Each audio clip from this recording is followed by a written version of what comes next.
practice to lead a life on the basis of our needs, not under the influence of our greed.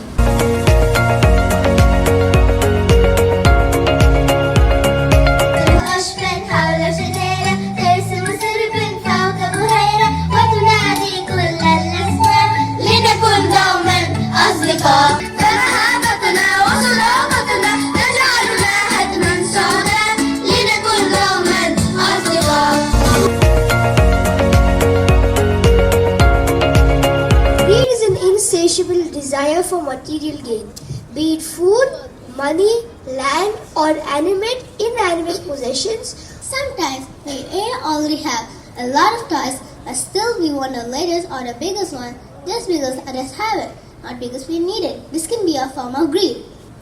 Taking more food than you could eat is a form of greed, especially when others might not have enough. Sometimes we might have something we can share, like extra snacks or other materials, but we choose to keep it all for ourselves.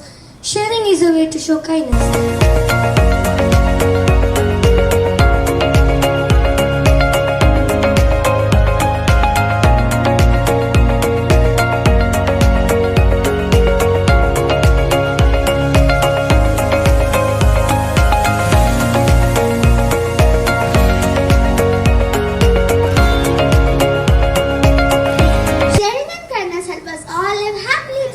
UAE Vision 2031 reminds us that building healthy habits and fostering compassion ensures a brighter and healthier future for everyone. So remember, eating in moderation, sharing food and eating healthy food is good for the body.